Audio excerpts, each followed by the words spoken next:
अस्सलाम वालेकुम स्टूडेंट, कैसे हैं आप स्टूडेंट। हमारे पास आज 31 लेक्चर नंबर है जिसमें हम चैप्टर नंबर 4 हम पढ़ रहे थे। आज हमारे पास टॉपिक है कोऑर्डिनेट कोवेलेंट बॉन्ड क्या होता है। आज जरा लॉन्ग क्वेश्चन है, इंपॉर्टेंट है, जरा डिस्कस करते हैं इसे। अच्छा, अभी कोऑर्डिनेट कोवेलेंट बॉन्ड क्या होता है, सबसे पहले हम डेफिनेशंस की बात करते हैं कि कोऑर्डिनेट कोवेलेंट बॉन्ड होता क्या है। हम कहते हैं it is a type of bond which is formed when the shared pair of electron is provided by one of the combining atom। अच्छा, वो कहते हैं कि जब दो एटम आपस में कंबाइन हो रहे होते हैं तो अगर उन कंबाइनिंग एटम में से एक इलेक्ट्रॉन का पेयर जो है वो दूसरे को शेयर करता है तो उसके नतीजे में आपके पास जो बॉन्ड बनता है वो कौन सा बनता है, कोऑर्डिनेट कोवेलेंट बॉन्ड बनता है। यानी आपके पास वो बॉन्ड जिसमें क्या होता है, जिसमें दो अगर मॉलिक्यूल आपस में अटैच हो रहे हैं या आपके पास दो एटम आपस में मिल रहे हैं, अगर उनमें से क्या होता है कि अपना एक जो एटम है वो अपना इलेक्ट्रॉन पेयर दूसरे को शेयर कर देता है तो उसके नतीजे में जो बॉन्ड बनता है वो कौन सा बन जाता है, कोऑर्डिनेट कोवेलेंट बॉन्ड। तो सबसे पहले ये आपकी डेफिनेशन होगी, उसके बाद हमने हेडिंग देनी है रिप्रेजेंटेशन की। रिप्रेजेंटेशन में कहते हैं a small arrow indicate coordinate covalent bond between the molecules. उसके बाद हम कहते हैं छोटा सा एरो जो है वो दो एटम या मॉलिक्यूल के दरमियान कोऑर्डिनेट कोवेलेंट बॉन्ड को शो करता है। अब इसके बाद हमें कांसेप्ट का पता होना चाहिए, डोनर क्या होता है, एक्सेप्टर क्या होता है। डोनर हमें पता, the atom which provide the electron pair, जो इलेक्ट्रॉन पेयर को प्रोवाइड करेगा, इन जो डोनेट करेगा वो डोनर होगा। और acceptor which accept the electron pair, जो इलेक्ट्रॉन पेयर को एक्सेप्ट करेगा, एक्सेप्टर कहलाएगा। अच्छा, मेन बात हमारे पास एग्जांपल से क्लियर होगी। तो सबसे पहले हम बात करते हैं formation of hydronium ion. Hydronium ion की बात करते हैं कि ये कैसे जो है वो कोऑर्डिनेट कोवेलेंट बॉन्ड बनता है दो एटम्स के दरमियान। तो भी सबसे पहले हाइड्रोनियम आयन की बात करते हैं। सबसे पहले मैं बना रहा हूं वाटर का मॉलिक्यूल है हमारे पास H2O। अब जो वाटर का मॉलिक्यूल होता है, पहली बात हम बात करते हैं ऑक्सीजन की। ऑक्सीजन का भी एटॉमिक नंबर होता है 8।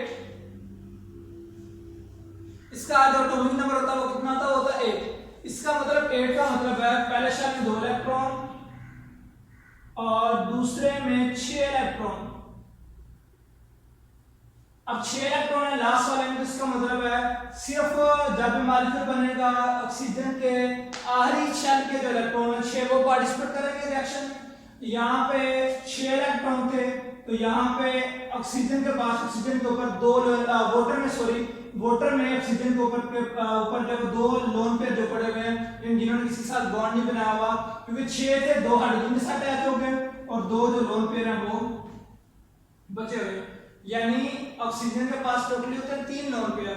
यहाँ पे एक जो है वो लोन पेयर जो है वो इस्तेमाल होगा हाइड्रोजन के साथ, यानी अब वो बॉन्ड पेयर में कन्वर्ट हो चुका है और बाकी आपके पास जो 2 लोन पेयर पड़े हुए हैं। जब हाइड्रोजन आयन के साथ इसका रिएक्शन होता है तो क्या होता है, ये जो ऑक्सीजन का लोन पेयर है ये क्या करता है, ये डोनेट कर देता है किसको, हाइड्रोजन आयन को। अब क्योंकि वाटर ने इलेक्ट्रॉन का पेयर डोनेट किया तो ये क्या कहलाएगा, डोनर कहलाएगा। ये एक्सेप्ट कर रहा है तो क्या कहलाएगा, एक्सेप्टर कहलाएगा। अब मजीद क्या होगा, रिएक्शन के दरमियान होगा तो इनके दरमियान बॉन्ड बन जाएगा एक, और बन जाएगा आपके पास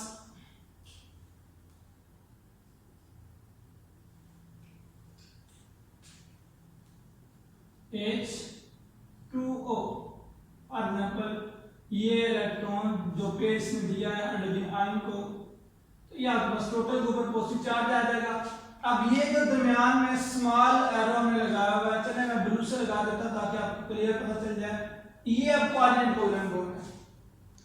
अब इन दोनों के दरमियान क्योंकि ये इलेक्ट्रॉन का पेयर डोनेट कर रहा है, एक्सेप्ट कर रहा है, तो अब आपके पास ये जो आपके पास चीज आई है, ये जो चीज ये आपके पास क्या बननी है, इसका मतलब है कि इनके दरमियान कोऑर्डिनेट कोवेलेंट बॉन्ड बन चुका है। और कोऑर्डिनेट कोवेलेंट बॉन्ड कैसे बनता है, जब कंबाइनिंग एटम आपस में, दो एटम आपस में कंबाइन होते हैं और उनमें से एक क्या करता है, अपना इलेक्ट्रॉन पेयर दूसरे को शेयर कर देता है और इसके नतीजे में आपके पास क्या बन जाता है, कोऑर्डिनेट कोवेलेंट बॉन्ड बन जाता है। अच्छा, उसके बाद formation of coordinate covalent bond between BF3 and NH3 यानी बोरोन ट्राइफ्लोराइड और अमोनिया के दरमियान जो है वो कोऑर्डिनेट कोवेलेंट बॉन्ड का बनना। अच्छा, इसके लिए सबसे पहले आपको बताता चलूं भाई, बोरोन ट्राइफ्लोराइड की बात करते हैं बल्कि इससे पहले हम नाइट्रोजन की बात करते हैं। नाइट्रोजन के पास इसका एटॉमिक नंबर होता है 7। एटॉमिक नंबर होता है 7। पहले शेल में 2 इलेक्ट्रॉन और दूसरे में 5 इलेक्ट्रॉन। दूसरे में कितने आ जाते हैं? 5 इलेक्ट्रॉन। इसका मतलब इसके आधी शेल में 5 इलेक्ट्रॉन है।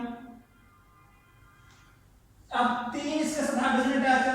एक हाइड्रोजन ये आ गया, एक हाइड्रोजन ये आ गया, एक हाइड्रोजन ये आ गया, क्योंकि हाइड्रोजन के पास एक इलेक्ट्रॉन होता है तो उसने क्या की शेयरिंग कर दी। ये हमारे पास अमोनिया आ गया।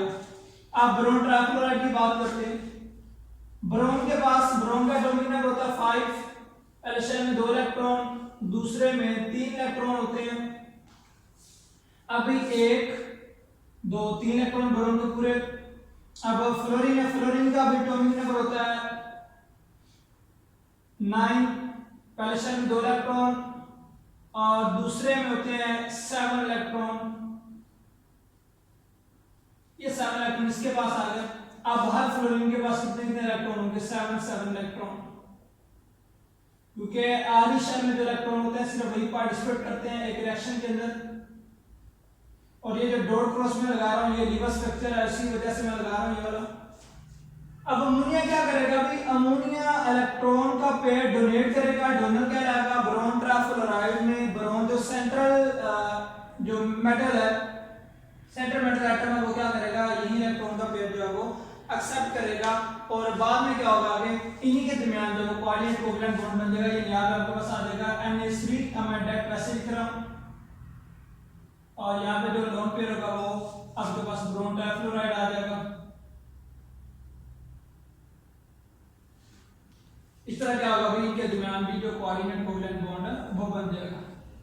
तो ये हमारे पास छोटा सा टॉपिक है, ज्यादा लेंथी टॉपिक नहीं था। छोटा सा हमारे पास टॉपिक था कोऑर्डिनेट कोवलेंट बॉन्ड क्या होता है।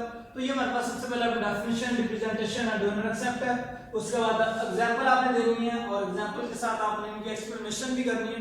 ये हमारे पास था टॉपिक कोऑर्डिनेट कोवलेंट बॉन्ड। मजीद इंशाल्लाह नेक्स्ट लेक्चर में मिलते हैं। अल्लाह हाफिज।